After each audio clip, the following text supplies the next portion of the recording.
جی ہاں، ہمیں سب یاد ہیں اپنی تاریخ اور قوم کے تاریخ ساز رہنما جو چمن سجا کر چلے گئے، جو وطن بنا کر چلے گئے، اپنے اجداد بزرگوں کی لگن، محنت اور قربانیاں جو انہوں نے بر صغیر کے مسلمانوں کے لیے علیحدہ اور آزاد وطن کے لیے دیں۔ آج 25 دسمبر ہے جو حضرت عیسیٰ کی پیدائش کا دن بھی اور ہمارے قوم کے مسیحا کا یوم ولادت بھی۔ ایک کو غیروں نے سلیب پہ چڑھا دیا، جبکہ ہماری قوم کا مسیحا خود اثار وفا کی سلیب پہ چڑھ گیا، اور اپنی تمام تر خرابی صحت کے باوجود انہوں نے بر صغیر کے مسلمانوں کے لیے وہ جنگ لڑی اور جیتی جس کا تصور بڑے سے بڑا سورما اور بہادر نہیں کر سکتا ہے۔ مقبوضہ کشمیر کے عوام بھارتی جبر کا شکار تو اکتوبر 1947 سے ہیں، لیکن آج اس مسلم اکثریتی خطے کو ایک بہت بڑی جیل میں تبدیل کر دیا گیا ہے۔ دوسری طرف بھارت میں بسنے والے مسلمان پھر انتہا پسند ہندوؤں کے نشانے پر ہیں۔ استحصال، جبر اور امتیازی سلوک کا شکار تو وہ پہلے سے تھے، لیکن مودی حکومت کی طرف سے مسلط کیے جانے والا متنازع شہریت کا قانون نہ جانے بھارت میں بسنے والے کتنے مسلمانوں کو وہاں کی شہریت کے بنیادی حق سے محروم کر دے گا۔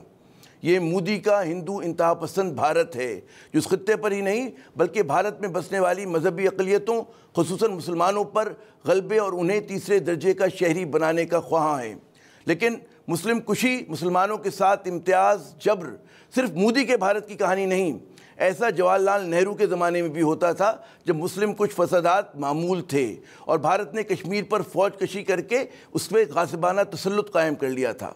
لال بہادر شاستری اور اندرا سے لے کر راجیو گاندھی اور اٹل بہاری واجپئی سے مودی تک ہندو انتہا پسندوں کے عزائم اور غلبے کی خواہش ایک جیسی رہی ہے۔ کبھی اپنا مکروہ چہرہ سیکولرزم کے لبادے میں چھپاتے ہیں اور کبھی ہندو انتہا پسندی کھل کر اپنا ننگا ناچ ناچنے لگتی ہے، جیسے کہ آج کل ہو رہا ہے۔ لیکن سلام ہے تحریک آزادی کے مجاہدوں کو، 19ویں صدی کے مسلمان مفکرین کو اور بانیان پاکستان کی دوربینی اور دور اندیشی کو کہ انہوں نے ہندو انتہا پسندوں کے عزائم کو روز اول سے بھانپ لیا اور قائد اعظم محمد علی جناح کی زیر قیادت مسلم اکثریتی علاقوں میں مسلمانوں کے لیے آزاد وطن کے حصول کا بظاہر ناممکن کام ممکن کر دکھایا۔ قائد اعظم محمد علی جناح 20ویں صدی میں بر صغیر کے مسلمانوں کے سب سے اہم، بلند قامت، غیر متنازع، ایماندار رہبر و رہنما تھے، اور آج 21ویں صدی میں بھی ان کی حیثیت برقرار ہے۔ قائد اعظم کی سوانح عمری جناح پاکستان کے پہلے صفحے کی ابتدائی سطور میں اسٹینلے ولپرٹ لکھتے ہیں کہ دنیا میں کچھ ہی لوگ تاریخ کا دھارا بدلتے ہیں، ان سے بھی کم لوگ دنیا کا نقشہ بدلتے ہیں، اور شاذر و نادر ہی کوئی قومی ریاست بنا پاتا ہے، مگر جناح نے یہ تینوں کام کر دکھائے۔ مگر قائد اعظم کی پہلی سوانح عمری Jinnah the creator of Pakistan New Zealand سے تعلق رکھنے والے صحافی اور مصنف ہیکٹر بلیتو نے 50 کی دہائی میں لکھی۔ بلیتو نے قائد اعظم کے لڑکپن کے ساتھی نانجی جعفر سے سنا ایک واقعہ بیان کرتے ہوئے لکھا کہ اس زمانے میں اور لڑکوں کے ساتھ مل کر سڑک پر کنچے کھیلا کرتے، لیکن ایک دن جناح نے اپنے دوستوں کو کہا کہ ریت پر بیٹھ کر نہ کھیلو، اس سے تمہارے کپڑے اور ہاتھ گندے ہو جاتے ہیں، کھڑے ہو، آؤ کرکٹ کھیلتے ہیں۔ اور یقیناً قائد اعظم کی تمام زندگی پست کو بالا کرتے، سوئی ہوئی قوم کو جگاتے اور اسے اپنے پیروں پر کھڑا کرنے کی جد و جہد کرتے گزری۔ قائد اعظم محمد علی جناح کی خوبی یہ تھی کہ ایک ایسے صدی میں وہ زندہ تھے جب دنیا کے دو بہت وسیع پیمانے پر جنگ دیکھنے کا حادثہ اتفاق ہوا انسانیت کو، ورلڈ وار 1، ورلڈ وار 2۔ لاکھوں کی تعداد میں نوجوان معصوم لوگ ضائع ہوئے۔ خود بر صغیر میں کئی ایسی تحریکیں تھیں، رجحان تھا جو تشدد کی طرف لے جا رہا تھا ماحول کو اور کیفیت کو۔ اور جب ہم آج پاکستان کو سن 2019 کے کیفیت میں دیکھتے ہیں جہاں تشدد اتنا عام بعض حصوں میں، شکر ہے اکثریت ہماری عوام کی نہیں اپناتی، لیکن پڑھے لکھے لوگ، وکلا جیسے لوگ تشدد پر بھی اتر آتے ہیں، بعض ان میں سے افراد، تو قائد اعظم محمد علی جناح کا مذمت کرنا تشدد کا، انتقام کا، بے شک وہ ان کے اوپر ذات پر حملہ کیوں نہ ہو، جب علامہ مشرقی کے خاکسار موومنٹ کے ایک فرد نے ان پر ذاتی حملہ کیا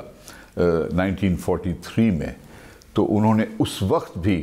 انتقامی انداز سے پرہیز کیا اور بڑی سختی سے کہا کہ تشدد کبھی کسی بھی مسئلے کا حل نہیں ہو سکتا۔ تو میں سمجھتا ہوں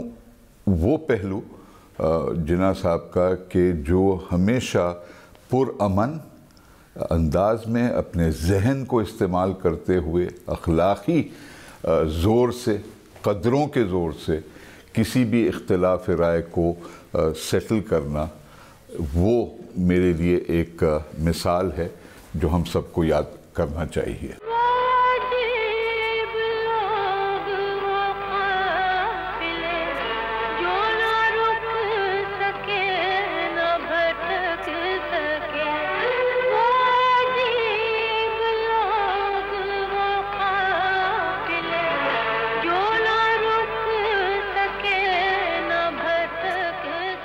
دیکھیں 20ویں صدی میں ہندوستان کی سیاسی تاریخ جن بڑی شخصیات کے گرد گھومتی ہے ان میں قائد اعظم ایک منفرد خصوصیات کے حامل لیڈر تھے۔ خاص طور سے چند چیزیں ایسی ہیں جو ان کی شخصیت کو نمایاں کرتی ہیں، مثلاً یہ کہ قائد اعظم بالکل ایک جدید ذہن رکھنے والے انسان تھے، اور انہوں نے مغربی تعلیمی اداروں میں خاص طور سے برطانیہ میں تعلیم بھی حاصل کی اور وہاں کے سیاسی نظام کا مشاہدہ بھی کیا، اور پھر ہندوستان وہ تشریف لائے اور ایک ایسی قوم کی قیادت کرنے کا فرض انہوں نے سر انجام دیا جس قوم کے اور خود ان کی ذات میں بہت سے فرق تھے۔ مثال کے طور پہ قائد اعظم بالکل انگریزی داں تھے، ان کی قوم جو ہے وہ نیم خواندہ تھی اور انگریزی زبان سے بڑی حد تک نابلد بھی تھی۔ اس کے علاوہ قائد اعظم کا جو طرز بودمان تھا وہ عام مسلمانوں سے بہت مختلف تھا۔ اس سب کے باوجود اگر وہ ایک بڑے رہنما بن کے ابھرے مسلمانوں کے، تو اس کی وجہ ان کی شخصیت کی اور لیڈرشپ کی کچھ کوالٹیز تھیں۔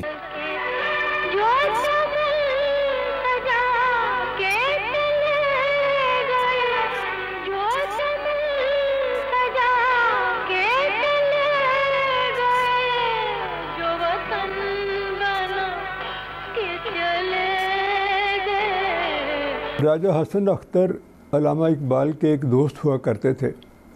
ان کے ساتھ علامہ اقبال کا ایک بار مکالمہ ہوا تو انہوں نے کہا کہ جی آپ نے خودی پر بہت کچھ لکھا ہے،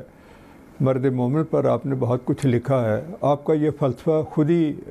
تو ساری قوم سمجھتی ہے، لیکن یہ بتائیے کہ آپ کی نظر میں کوئی اس کی عملی تصویر بھی موجود ہے، یعنی کوئی ایسا شخص بھی موجود ہے جس کو آپ خودی کا پیکر یا خودی کا ایک عمل یا ایک نمونہ کہہ سکیں؟ تو اس کے جواب میں علامہ اقبال نے یہ کہا تھا کہ ہاں ہے، اور وہ ہے محمد علی جناح۔ وہ نہ بکتا ہے نہ جھکتا ہے، وہ ایک اصول پسند آدمی ہے اور اس میں اللہ تعالیٰ نے استقامت بہت رکھی ہے۔ تو جہاں تک قائد اعظم کی خوبیوں کا تعلق ہے جو ان کو اپنے ہم عصروں سے ممتاز کرتی تھی، تو ان میں سب سے بڑی خوبیاں یہی تھیں جو علامہ اقبال نے اپنے فلسفہ خودی میں بیان کی ہے کہ انسان کا کردار اتنا بلند ہو کہ اس پر کبھی کسی قسم کا کوئی شبہ نہ کیا جا سکے اور اس کے بدترین مخالف بھی اس پر انگلی نہ اٹھا سکے۔ قائد اعظم کا کردار تاریخ نے ثابت کر دیا، وہ ایک اصول پسند آدمی تھے، ان کو اپنی قوم سے بے پناہ محبت تھی، اور انہوں نے اپنی قوم کے لیے جتنا اظہار کیا اس کی ہماری تاریخ میں بہت کم مثال ملتی ہے۔ اور یقیناً بڑی شخصیتیں، تاریخ ساز اور عہد ساز شخصیتیں تند اور تیز دھارے کے مخالف تیرنے کا حوصلہ اور جرأت رکھتی ہیں۔ وہ اپنے جوہر جو ہیں بچپن، لڑکپن اور اوائل جوانی سے دکھانا شروع کر دیتی ہیں۔ ناظرین یہاں پہ لیتے ہیں وقفے کے بعد کچھ ہم بات کریں گے قائد اعظم کے لندن میں بتائے ہوئے دنوں کی۔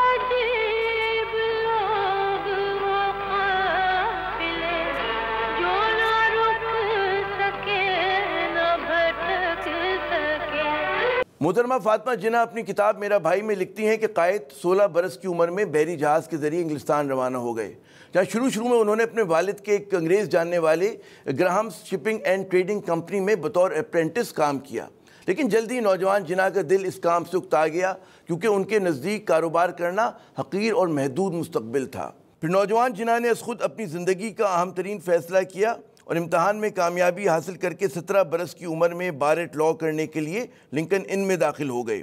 اور فاطمہ جناح صاحبہ کے مطابق سخت محنت کے بلبوتے پر انہوں نے لنکن ان کا امتحان 2 سال میں پاس کر لیا، اور 18 سال کی عمر میں وہ سب سے کم عمر طالب علم تھے جو بیرسٹر کہلائے۔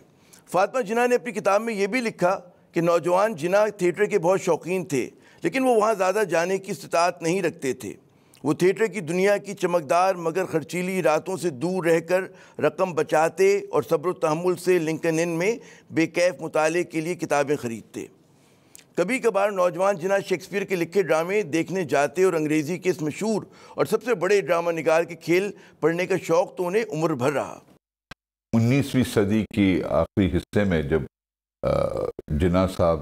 تشریف لے گئے تھے لندن اپنی تعلیم کے سلسلے میں، تو ان کی روشن خیالی،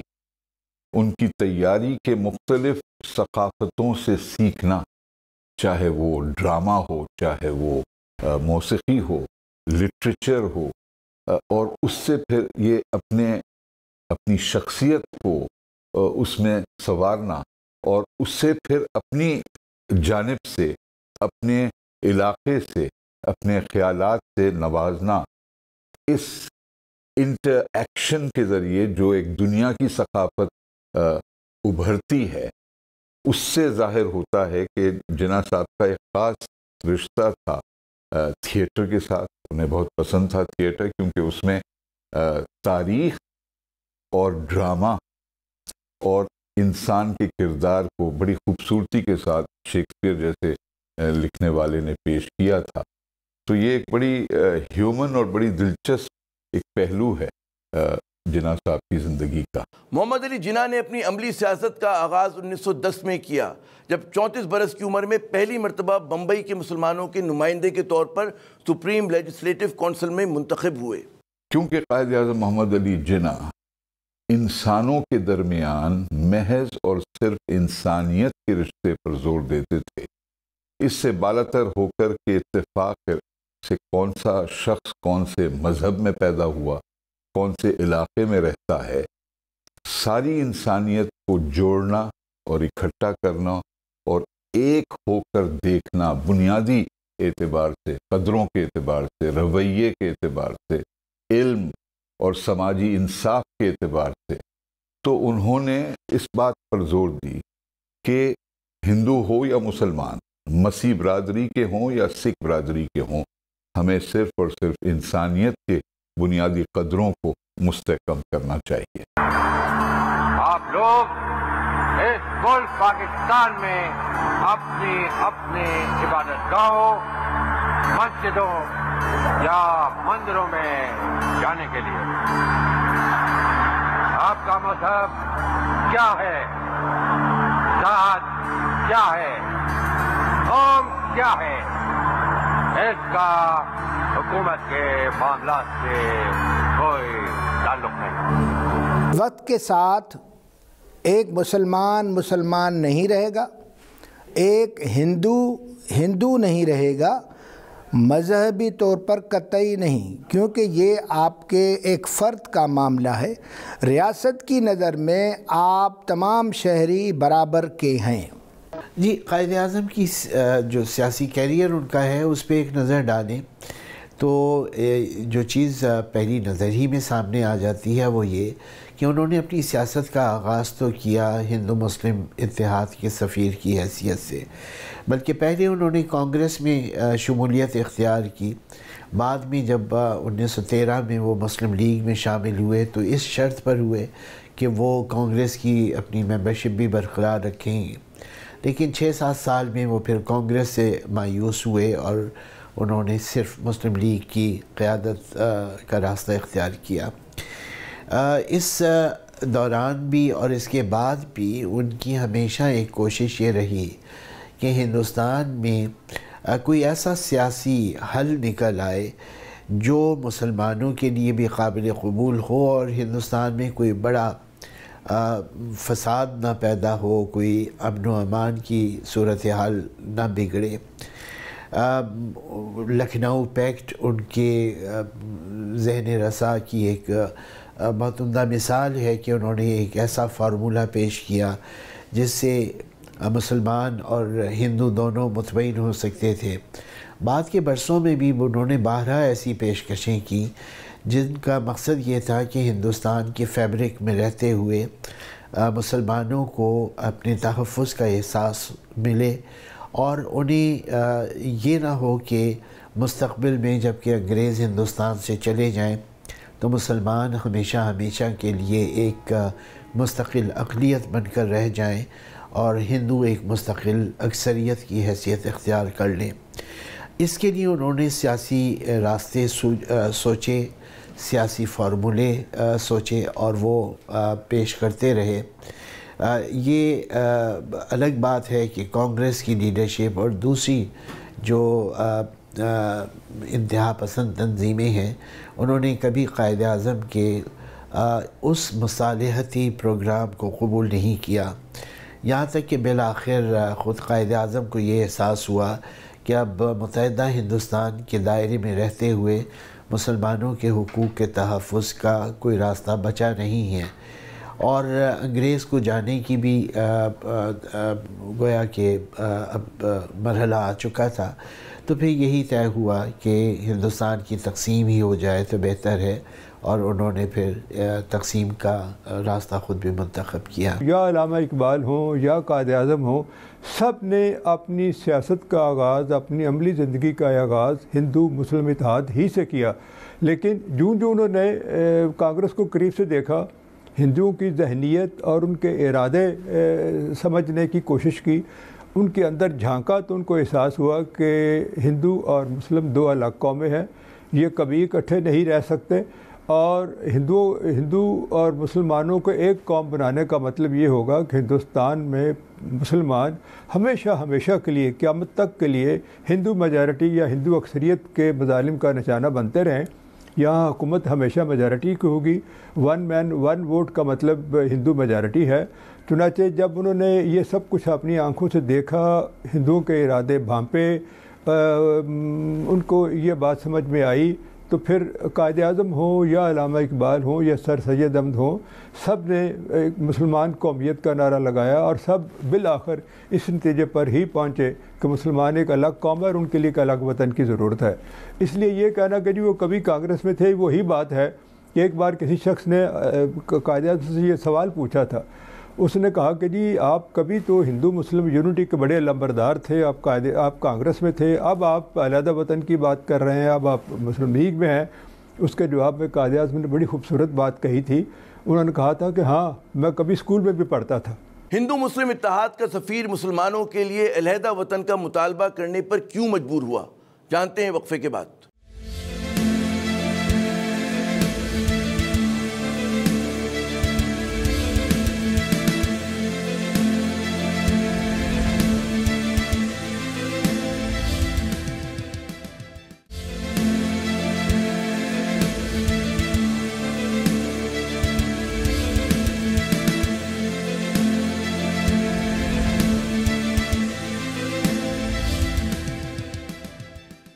قائد اعظم کو پہلی مرتبہ ہندو مسلم اتحاد کی علامت گوپال کرشنا گوکھلے نے قرار دیا۔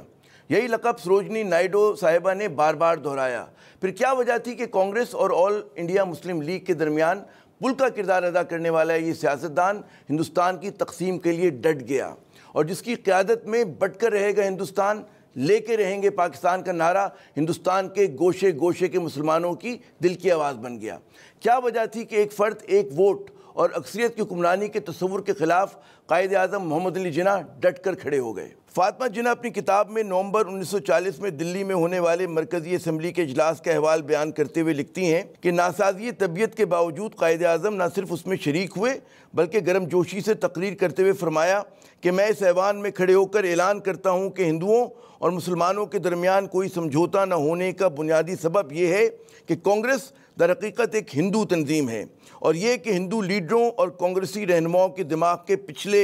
گوشوں میں ہمیشہ یہ بات موجود رہی ہے کہ مسلمان کو کانگریس اور ہندو راج کے تسلط میں آنا پڑے گا۔ بالکل، آج دیکھیے تاریخ نویس اس بات کے اوپر غور کر رہے ہیں اور خود ہندوستان میں اس طرح کی کتابیں لکھی گئی ہیں اور ایک نہیں درجنوں کتابیں اب چھپ چکی ہیں جن میں وہ یہ کہتے ہیں کہ محمد علی جناح کوئی فتنہ و فساد نہیں چاہتے تھے. وہ ایک سیاسی ذہن رکھنے والے انسان تھے، ایک آئینی راستوں پہ چلنے والے انسان تھے، اور انہوں نے ہندوستان میں جب یہ دیکھا کہ یہاں پہ منتخب اداروں کو آنا ہے، نمائندہ اداروں کو آنا ہے، تو ایسا نہ ہو کہ ایک بڑی تعداد ہندوستان کی آبادی کی جو مسلمانوں پر مشتمل تھی وہ ایک مستقل اقلیت بن کر رہ جائے. سو انہوں نے بارہا یہ چاہا کہ کوئی ایسا انتظام ہو جائے جس میں اس اقلیت کو اعتماد حاصل ہو اور وہ ایک محفوظ وحدت کے طور پہ ہندوستان کے اندر آباد رہے. لیکن جب اس کے سارے راستے بند کر دیے گئے اور مصالحت کی کوئی ان کی کوشش جو ہے اس کو باریاب نہیں ہونے دیا گیا تو بالآخر ان کو تقسیم ہی کے اوپر متفق ہونا پڑا.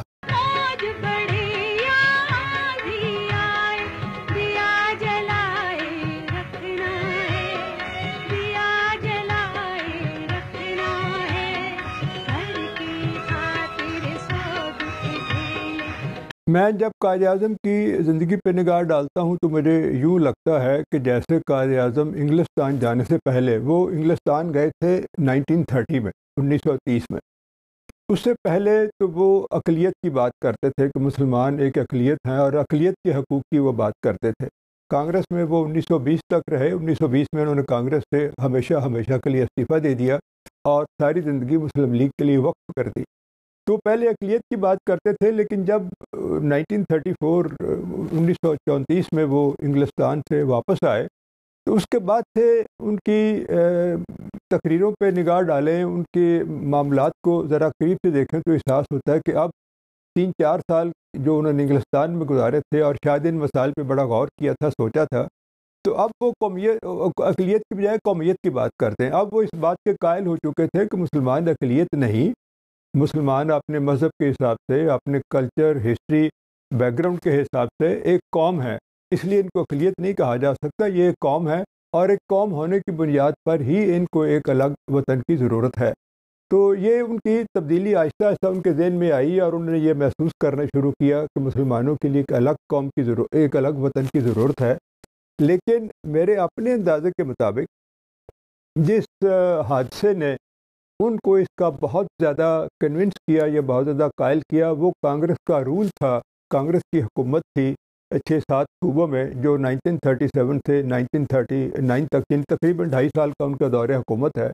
وہ جب بارز وجود میں آئی تو وہ ایک ایسا ٹرننگ پوائنٹ تھا، ایک ایسا تاریخ کا موڑ تھا جس نے قائد اعظم کو اس بات پہ قائل کر دیا کہ مسلمانوں کے بقا کا مسئلہ، مسلمانوں کے مستقبل کا ہندوستان میں انحصار صرف ایک علیحدہ وطن کے حصول پر ہے. جب انہوں نے تعداد کا ایک اندازہ لگایا اور دیکھنے میں ظاہر تھا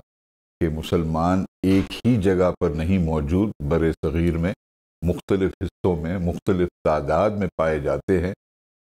بعض جگہوں پر اکثریت میں، بعض جگہوں پر اقلیت میں، تو بڑا ظاہر تھا کہ کانگریس ایک دانستہ طور پر استعمال کر رہی ہے ہندو ہونے کا عقیدہ، اس حد تک کہ مہاتما گاندھی جو کہ سمجھے جاتے تھے اور کچھ حد تک درست طور پر بھی کہ وہ انسانیت کو بھی ریپرزینٹ کرتے ہیں اور وہ بھی تشدد کی مذمت کرتے ہیں، انہوں نے صاف اپنے الفاظوں میں کہا کہ میں تو اس وقت تجربہ کر رہا ہوں مذہب کو سیاست میں لانا اور اسے استعمال کرنا. تو اس وقت سے محمد علی جناح کو احساس ہوا کہ صرف اور صرف مسلم لیگ اور سیاسی حقوق کی بنیاد پر اکثریت کا ظلم سہنے کے بجائے ایک علیحدگی کی تحریک چلائی جائے پرامن انداز میں، تاکہ ریاست پاکستان کو حاصل کرنے میں کامیابی حاصل کر سکے. قائد اعظم نے 1940 کے اجلاس میں لاہور میں اپنی صدارتی تقریر میں ہندوستان میں بسنے والے مسلمانوں کی تاریخ کا نچوڑ پیش کرتے ہوئے کہا، ہندو اور مسلمان الگ الگ فلسفہ مذہب رکھتے ہیں، دونوں کی معاشرت جدا جدا ہے، دونوں کا ادب ایک دوسرے سے مختلف ہے، وہ دونوں الگ تہذیبوں سے تعلق رکھتے ہیں جن کی بنیادیں متضاد تصورات پر قائم ہیں، ان کا تصور حیات اور طرز حیات الگ الگ ہے۔ یہ حقیقت بالکل واضح ہے کہ ہندو اور مسلمان دو مختلف تاریخوں سے وجدان اور ولولہ حاصل کرتے ہیں، ان کا رمزیہ ادب الگ ہے، ان کے مشاہر الگ الگ ہیں اور ان کا تاریخی سرمایہ جدا جدا ہے۔ اکثر ایسا ہوتا ہے کہ ایک کے ہیرو دوسرے کے دشمن ہوتے ہیں اور اسی طرح ان کی فتح اور شکست ایک دوسرے سے مختلف حیثیت رکھتی ہے۔ یوں ہوا کہ جب کانگریس نے ان صوبوں میں اپنی حکومتیں بنائیں جہاں وہ اکثریت لے کر آئے تھے، اس وقت انگریز حاکم تھے، تو ان سے الیکشنوں سے پہلے ان سے کچھ وعدے ہو چکے تھے، ان سے کچھ انڈرسٹینڈنگ تھی کہ وہ مسلمانوں کو بھی ریپرزنٹیشن دیں گے کابینہ میں اور باقی سارے معاملات میں۔ لیکن ہوا یہ کہ کانگریس نے حکومتیں بنانے کے بعد نہ ہی صرف یہ کہ مسلمانوں کو اگنور کیا، بلکہ مسلمانوں پر ملازمتوں کے دروازے بھی بند کر دیے، اور سب سے بڑا ظلم یہ ہوا کہ نصاب تعلیم کو کچھ اس طرح بنایا گیا کہ مسلمان بچوں کو بھی اسکول میں جا کر گاندھی کے بت کی پرستش کرنا پڑتی تھی، جو بہرحال ایک کافرانہ فعل ہے۔ ہم تو مسلمان تو بت پرستی نہیں کر سکتا۔ نمبر دو یہ ہوا کہ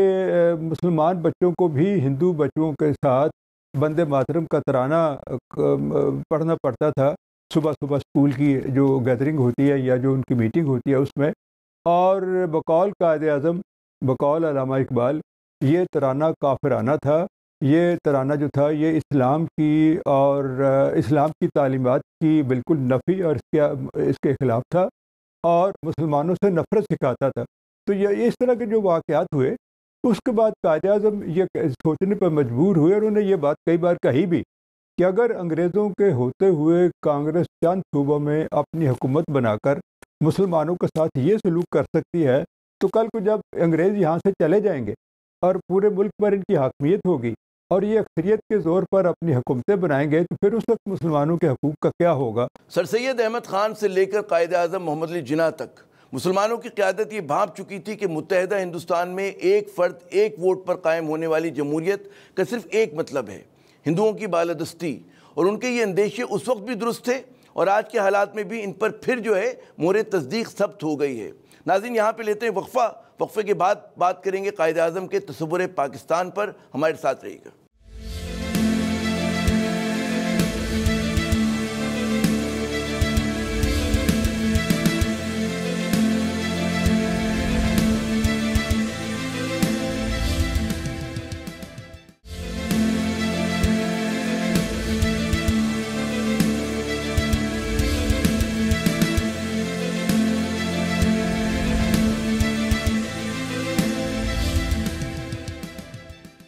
آپ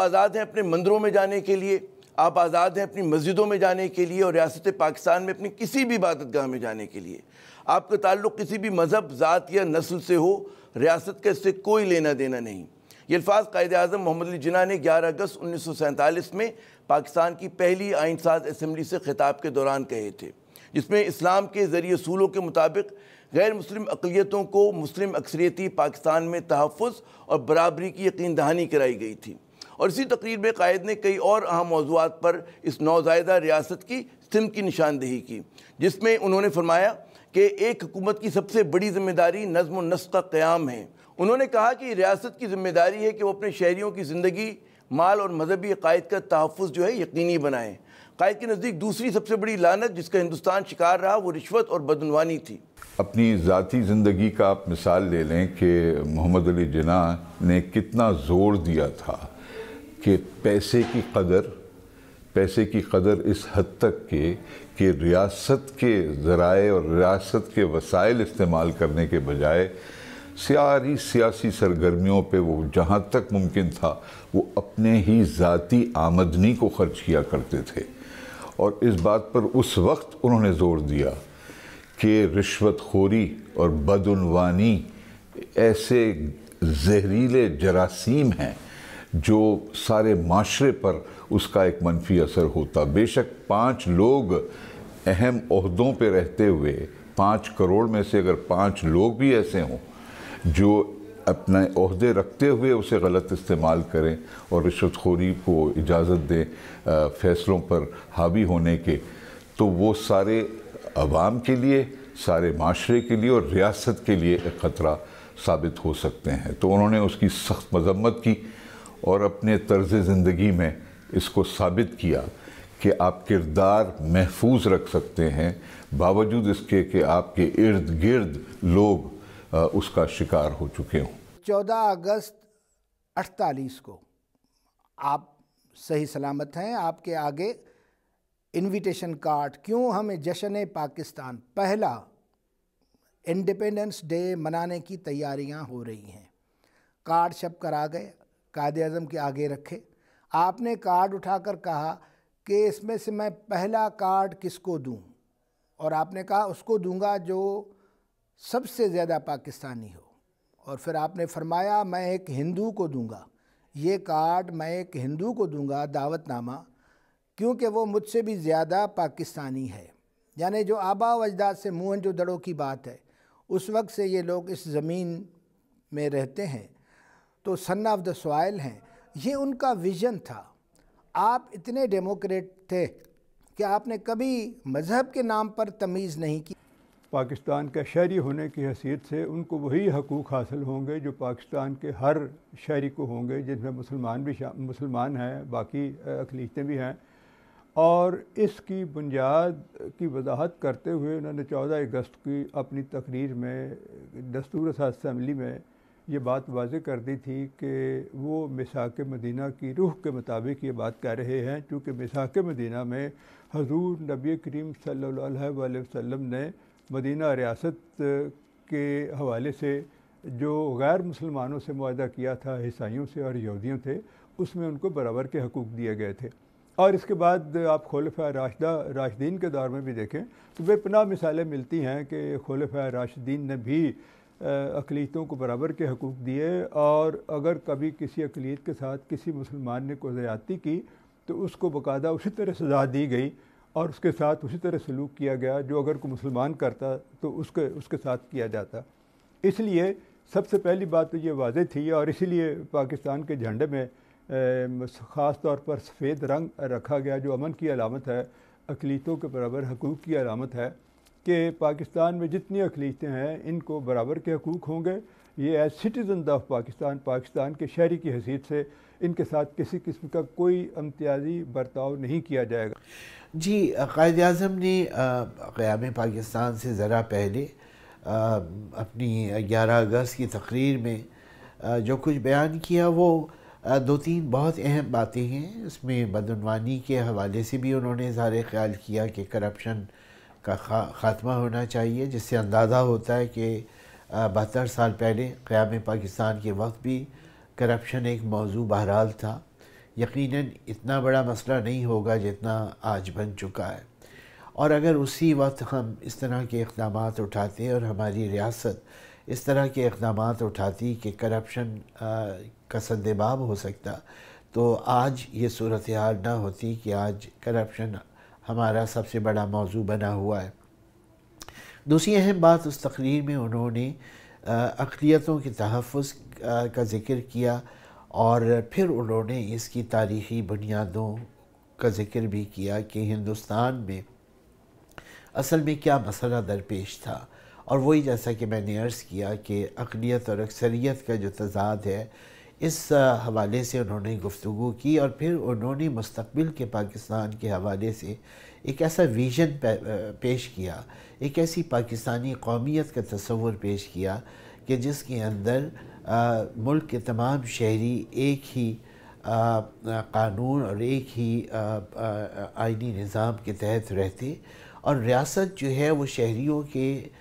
مذہب، مسلک، ان کے رنگ، نسل کی بنیاد پر کوئی امتیاز قائم نہ کرتی۔ اور یہ ایک جدید ریاست کا جو تصور ہو سکتا ہے وہ تصور ان کے پیش نظر تھا، اور یہی تصور انہوں نے اس وقت بھی پیش کیا، اور بعد میں بھی وہ اس کا بارہا ذکر کرتے رہے۔ ہم سمجھتے ہیں کہ جناح صاحب بہت خود خواہش مند تھے کہ وہ گورنر جنرل بن جائیں، پاکستان کے سربراہ ریاست بن جائیں، بجائے لارڈ ماؤنٹ بیٹن کو دعوت دینے کے۔ یہ بھی کہا جاتا ہے کہ ان کی وہ ذاتی ذاتی شخصیت کی ایک خواہش تھی۔ بلکہ یہ ثابت کیا گیا ہے کہ آزادی ملنے سے پہلے جون کے مہینے میں 1947 میں انہوں نے مسلم لیگ کے سینئر رہنماؤں سے فرمایا کہ دیکھیے اب میرا کام ختم ہو چکا ہے، میں ایک فیلڈ مارشل کی طرح ہوں جس کے ساتھ خوش قسمتی سے کئی ایسے افراد ہیں جو اب اپنی ذمہ داری پوری کر سکتے ہیں، تو یہ نہ سمجھیں کہ میں ناگزیر ہوں، اب منزل پہنچ چکے ہیں یا پہنچنے والے ہیں، ان قریب آپ خود ذمہ داری سنبھالیں۔ اس حد تک جناح صاحب تیار تھے کہ وہ خود اپنے ذاتی خواہشات یا ذاتی کوششوں کی حاصل کرنے کا سٹرگل جو ان کا رہا، ضروری نہیں تھا ان کے لیے کہ وہ گورنر جنرل بنے یا ہیڈ آف اسٹیٹ بنے، بلکہ شدید بیڈ ہیلتھ، ان کی جو صحت تھی، اتنا برا اس کا ایک اثر ہو رہا تھا ان کے جسم پر، اور اس کو پوری طرح مکمل طور پر خفیہ اور ایک سیکرٹ رکھا تاکہ اس کی وجہ سے برطانیہ کو یا کانگریس پارٹی کو غیر مناسب ہمت نہ مل جائے کہ بھئی تھوڑا اور انتظار کر لیتے ہیں، معاملے کو کھینچ لیتے ہیں تاکہ جناح صاحب گزر جائیں اور پاکستان پھر کوئی اور حاصل نہیں کر سکے گا۔ تو اس حد تک انہوں نے اپنے آپ کو ریسٹرین کیا، قربانی دی، دنیا کو نہیں بتایا کہ وہ کتنے خطرے میں ہیں اور کچھ ماہ رہ گئے ہیں ان کی زندگی کے لیے۔ تو بہت کم افراد ایسے پیدا ہوتے ہیں انسان کی تاریخ میں۔ قائد اعظم محمد علی جناح کے پاکستان میں اقلیتوں کا تحفظ اور مذہبی آزادیوں کو یقینی بنانا ضروری ہے۔ قائد کے پاکستان میں رشوت، بدعنوانی اور اقربا پروری کی کوئی جگہ نہیں۔ عوام کو باعزت روزگار، تعلیم اور بنیادی صحت کے حصول کے ساتھ ساتھ جلد، سستا اور فوری انصاف فراہم کرنا اہم ترین ضرورت ہے۔ ہمیں اسی منزل کی طرف گامزن رہنا ہے۔ پاکستان کی ایمانداری سے خدمت ہی ہمارا اپنے قائد کو ایک بہت معمولی سا خراج تحسین ہے۔ عامر ضیاء کو اگلے پروگرام تک اجازت دیجیے گا۔ خدا حافظ۔ پاکستان پائندہ باد۔ وہ تمام ہم جو گزر